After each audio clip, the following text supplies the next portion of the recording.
À cette période de l'année, là, je ne sais pas si vous étiez comme moi, là, mais niveau primaire, secondaire, je shake de la pâte. Je shake encore de la pâte, certains diront. Mais non, j'étais stressé parce qu'arrivaient ces examens de fin d'année et qui comptent pour la plupart, en tout cas dans certaines matières, là, des fois pour du 30-40%, même peut-être plus dans certains cas. On va parler avec Annie Harvey, qui est porte-parole chez Alloprof, qui a peut-être des solutions pour vous, les parents, pour mieux aider vos jeunes, mais pour ceux-ci également pour être fin prêts pour ces examens du ministère, comme on dit, le mystère de l'éducation. Ça, c'est une autre affaire. C'est Annie Harvey qui est avec nous. Bonjour. Bonjour. Merci d'être avec nous. Je lisais des statistiques. Un jeune sur 7, donc, aurait des doutes, finalement, ou ne serait pas du tout confiant quant à la réussite des examens de fin d'année. C'est assez alarmant, ça, juste ça, en voyant ces chiffres-là. Ben oui, puis en plus, ça, c'est une interprétation parentale. Fait qu'on peut se douter qu'il y a des jeunes qui n'en ont juste pas parlé à leurs parents puis qui vivent ça intérieurement. Donc, on pourrait être peut-être avec un chiffre plus grand que ça, mais oui, ils sont stressés. Et là, je voyais aussi d'autres statistiques là, parce qu'on nous disait que, notamment, l'épreuve du ministère de l'Éducation en français, déjà, la réussite a baissé de manière considérable comparativement en 2019, donc avant la pandémie. Et ça, c'est presque partout au Québec, je voyais aussi. Donc, est-ce que c'est vraiment dû à la pandémie? Ça a apporté un dur coup? Est-ce que pour vous, vous voyez de cause à effet, si je vous pose la question comme ça, selon vous? C'est sûr que ça n'a pas dû aider, hein, on s'entend, mais de là à dire qu'il y a une causalité, on ne l'a pas étudié, il faudrait voir. J'imagine qu'il y a des gens plus brillants que moi qui sont sur le dossier, ouais. Mais c'est sûr que ça n'a pas aidé. Là. Ça a été un gros coup, la pandémie. Mais par contre, est-ce que vous avez vu chez Alloprof, ces derniers mois, dernières années, depuis le début de la pandémie, davantage de jeunes, de parents aussi qui ont frappé à votre porte? Oui, on a une augmentation fulgurante de nos services, là, mais c'est un bon signe en même temps. Ça veut dire que les jeunes trouvent de l'aide puis vont chercher de l'aide, donc c'est quand même bien. Mais oui, il y a eu une belle augmentation. On aide 550 000 élèves par année. Puis l'année passée, là, à cette période-ci, c'était 8 millions d'accompagnements faits. Fait qu'on fait un petit calcul rapide, là, l'adopter, s'y revenir. Oui, c'est ça, exactement. C'est beaucoup de gens. Oui. Puis c'est peut-être beaucoup, évidemment, de réussite. C'est pas peut-être, c'est beaucoup de réussite grâce à votre implication depuis de nombreuses années. Pour la réussite d'un élève, justement, je faisais l'énumération un peu, puis bon, le stress, tout ça, mais souvent, moi, je me faisais dire par des pédagogues de tout acabit, on me disait, c'est pas nécessairement le talent, l'intelligence qui favorise vraiment la réussite, c'est la préparation. C'est ça intrinsèquement, la préparation, est-ce que je peux dire ça? L'organisation aussi? L'organisation, oui. Ben, c'est une préparation puis une organisation pour plein de facteurs. Premièrement, les examens, ça ne sort pas d'un chapeau, là, les questions, ça vient de ce qu'on a appris pendant l'année. Ouais. Donc, si on s'organise bien, si on révise, il y a de fortes chances qu'on réactive la mémoire puis que ça se passe un petit peu mieux que si on n'ouvrait pas nos manuels. Ensuite de ça, c'est comme un voyage. On sait où on veut s'en aller, mais on planifie le voyage avant de partir. Généralement, ça évite des problèmes. Mais c'est la même chose avec les examens. Il faut les planifier à l'avance. Puis à l'avance, c'est pas la semaine ni la journée avant, hein. C'est plusieurs semaines à l'avance. Là, on commence à être un petit peu serré dans le temps, mais il faut planifier. Oui. On se rend compte aussi que le défi en mathématiques, pourquoi les maths?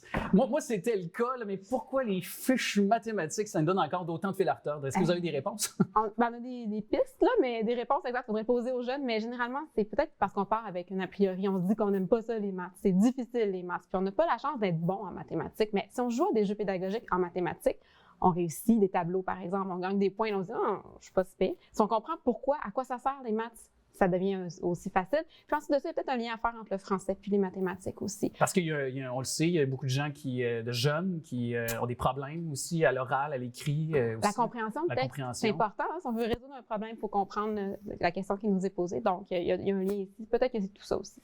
Est-ce que, si on parlait notamment de défis, tout ça est devant nous, on en entend beaucoup parler, mais vous avez des outils pour les élèves, pour les jeunes qui nous écoutent actuellement, puis que les parents peuvent participer ensemble, s'entraider, puis pouvoir stimuler, puis apprendre aussi? Ah oui, le parent est partie intégrante là, de cette bonne pratique-là là, pour réussir les examens, ça c'est sûr et certain.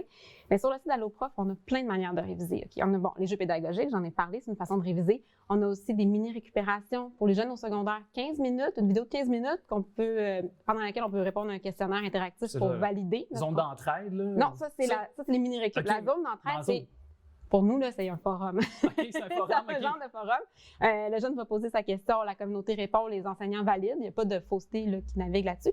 Puis moi, je m'en sers pour faire réviser à mes enfants. Si tu es capable d'aller répondre à une question sur la zone d'entraide, c'est que tu maîtrises bien ta notion. Si ça boite, pour tourner réviser un petit peu. Après, il y a des examens parce que faire des simulations d'examens, c'est une belle manière d'enlever du stress. Hein? Quand on voit le contexte, c'est facile. Y a-t-il des réponses d'examen du ministère? Non, il y en a pas. Non, mais la préparation va faire son effet.